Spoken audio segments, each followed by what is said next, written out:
Lights, camera, and action. What's going on, folks? Welcome back to the channel. Jesse talks all things TDCJ and military. As always, I'm your host, Jesse. If you're returning, kick back. You know what we're here for. If you're new, welcome to the channel. You want to learn anything about a prison? I'm the guy to listen to. I'm not saying I'm the be-all, end-all, but I am one of the few who did work in the profession who tells everything about it.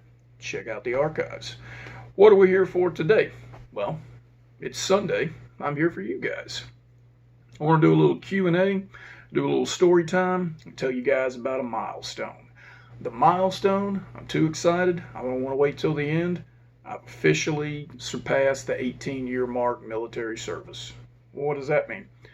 That means I'm officially eligible for retirement. We call it dropping our letter. You draft up a memo. You're requesting to retire at your 20-year mark. That's going to be August 2025 for me. At that point, I'll have 20 credible years of active service. I'll be able to retire, go on about my life. What does that mean? Well, probably going to go back to Texas, see what's what from that. However, I'm pretty sure I'll still keep doing this. Really excited about that. It's a big milestone. I'll be 45 years old whenever I'm officially retired. So, Q&A time. I get a lot of questions. Hydrate. I get a lot of questions, and I love them, about academy stuff. Mainly the PAT, the physical agility test. What is it? Should I worry about it?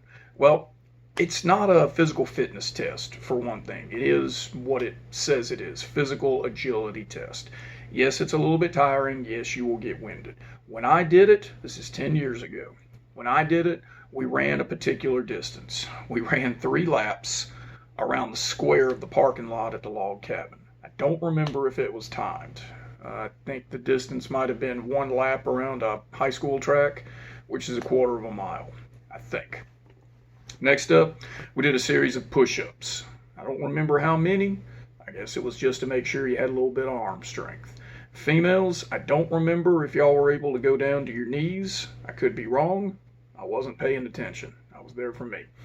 Next up, you had a dummy drag. There's what we call an Oscar dummy. You can look up Oscar dummy on Google. It's about 80, 88 pounds, something of that nature, maybe 100. It's supposed to simulate an injured individual, either an inmate, a fellow officer, a civilian. It's laying on its back. You walk up to it. You lean down. You wrap your arms around it up under its armpits, and then you start dragging it. What was that? Sorry, heard something outside. You start dragging it. I think you had to go about 25 yards, give or take. There was no time for it, but you couldn't stop once you started. You had to keep your feet moving. Next up, you went up to a metal staircase. There were 5 of them. You climbed up, turned around, walked down. You had to do that 5 times. That's approximately 25 steps.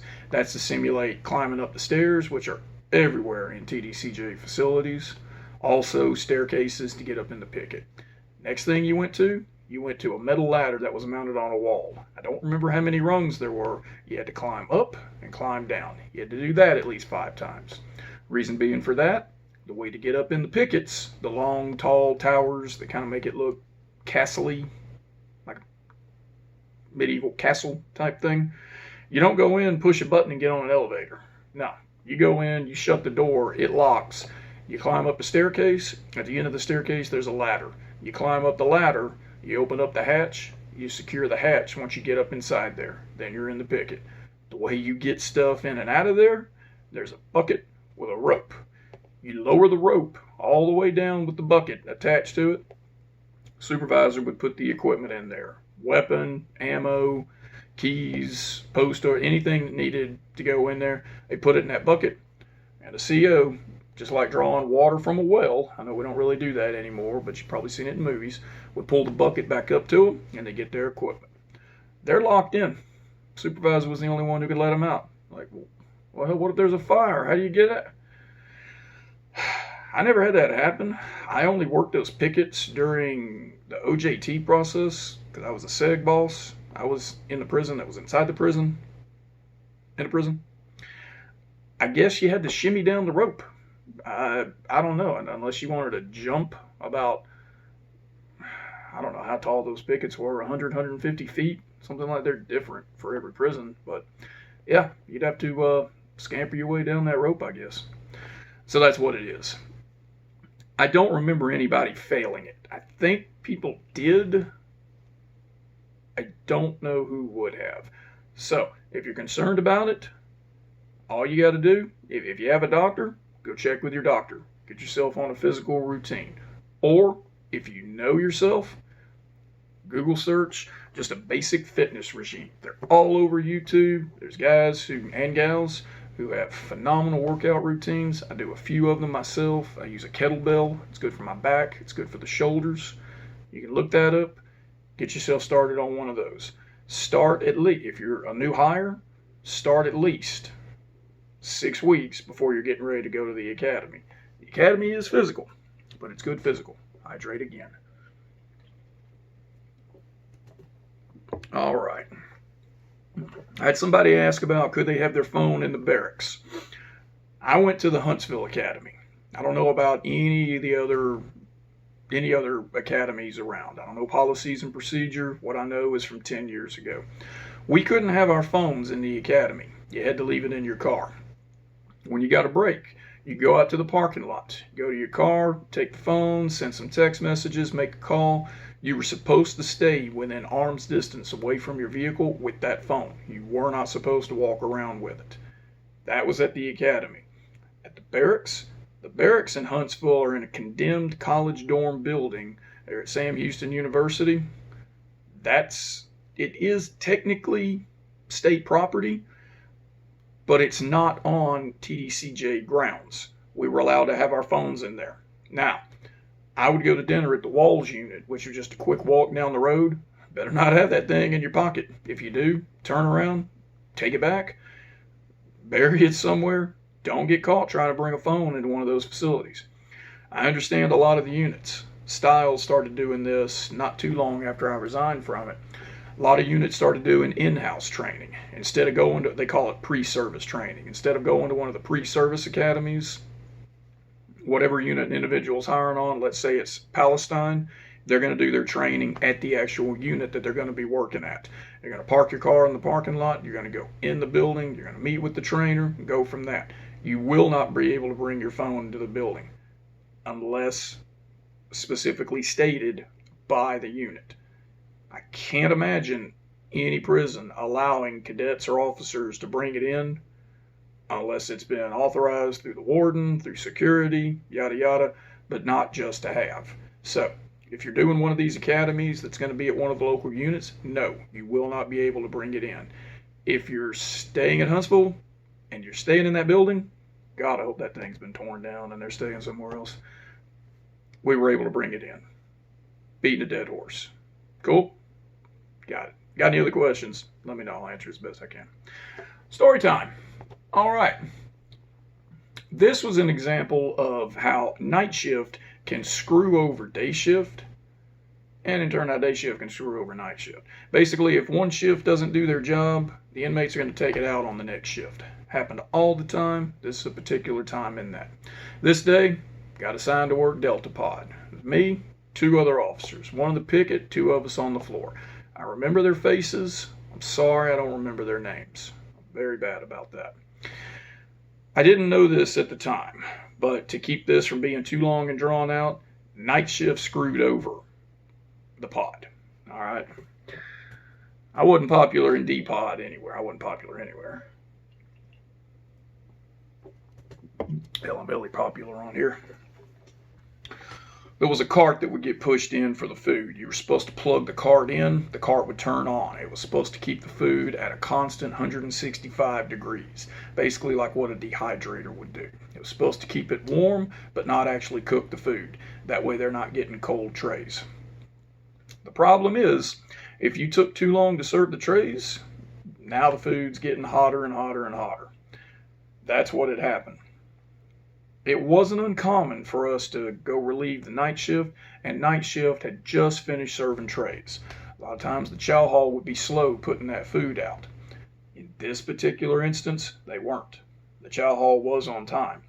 Those trays got in there around 2:30, 3 o'clock in the morning. We didn't come in till 6:30. Night shift had just finished serving those trays. They had been inside that warming cart for over 3 hours. Breakfast that day, it was pancakes. Regular pancakes, maple syrup. Diet pancakes, peanut butter. I haven't tried it, but I can only imagine what happens if you take a pancake and you like leave it in the oven and keep baking and baking and baking. It probably turns into a shingle, especially with the syrup and the peanut butter would just have to. You wouldn't be able to eat it essentially. I don't know what night shift, what they were trying to do or what. I found this out way later on. I didn't know it at the time. They purposely waited forever to serve the trays. Inmates were yelling at them. Inmates were hollering. They just took their time serving it. So by the time we got in there, the pod was already up. They were beating, banging, hollering, ready to go. Me and my partner were like, what the hell is wrong with these guys? And it's not like the inmate's going to call us over and explain to us what happened. No. A normal human being. Boss man, come on over here. Let me talk to you, boss. Here's what happened. And they tell us what happened. At that point, we could try to do something to make it right. No, it wasn't like that. They just start calling us all kinds of hoe-ass, bitch, and they're ready to take their anger out on us. They didn't care that it was night shift that had done it. Day shift's here, now it's time to take it out. And oh God, did they. Slots were getting jacked, stuff getting thrown out. You go to take an inmate out, try to take him to the day room. He'd start trying to grab onto our hands, refuse to cuff up. I'm like, look, dude, you know the routine. You've been here for a little while. You know what we're here to do. It wasn't happening that day. Called the supervisor. Well, guess who the supervisor was? Fat ass Jones. If you don't know who Jones is, take a look at my Jones series there. It was a treasure to work with. We'll call for some assistance. Tells us that he's busy. Couldn't do anything. Like, man, we couldn't hardly get the first set of guys out of the cells into the day room without getting stuff thrown at us, getting yelled at. Like, I don't know who shit in you guys' Cheerios. It wasn't me. I'm not even sorry at this point. I mean, it was just miserable. You know how you're sitting at work and it's like, okay, this is the day. That's how that day felt. It was bad. We get done with the first set of guys. We get them back in the day room. No, I'm sorry. We get them out of the day room, get them back in their cells. Here comes the food tray. I don't remember what lunch was. Some kind of beef or pork stew, mystery stew kind of thing. It took us so long to feed the trays. It was almost time to start serving dinner. We were nowhere near getting ready to start pulling the next set of guys out. It had taken so long to get lunch served. Like I say, it was just about time to start serving dinner. We were supposed to start pulling guys out and putting them in the day room. We couldn't even get to that. We looked at each other, we're like, and we mouthed to each other. You never said out loud in segregation, shut it down. You never said that. That meant you weren't going to pull anybody else out of the cells, take them to rec. They would absolutely riot if you did that. We looked at each other and just mouthed. And the inmates knew at that point. They knew what was going on. They had been beating and banging the whole freaking time. We ended up pulling a couple other guys out. We pulled out, I remember. We pulled out 3 more individuals. One went to the outside rec. 2 others went to the day room. The one on the outside rec, he starts climbing the freaking wall. The one in the day room, he climbs all the way up the bars, and he's sitting there hanging like a freaking chimpanzee, just being an ass. All right, we got problems here. At that point, we initiated ICS, Incident Command System. We need assistance right now. It was getting to where the shift was just to be about over. We should have been done pulling these guys out, ready to shut down, get ready for it. We still got inmates in the day room. Jones ends up responding. Jones walks in, looks around. and the place erupts when they realized it was him. It was already loud in there, but if you've ever seen footage of a concert and the band hits that one particular beat, the lights do whatever they do, and the crowd explodes, that's what it sounded like, minus the entertainment portion of it when this guy came in here. Guys, what's going on in here? Like, I looked at Jones. I'm probably going to get banned from this video. Where the fuck you been, man? We've been calling you on the radio all shift. This is the first... Just getting amped up. Basically, I was saying, this is the first time you've responded. You've ignored us all day. And now you want to try and ask us what's going on? Like, we've been needing help in here all day, man. I didn't know Lieutenant Raymond. He ended up having to leave at some point. Had something going on. He wasn't able to respond. It was just Jones, and that was a disaster.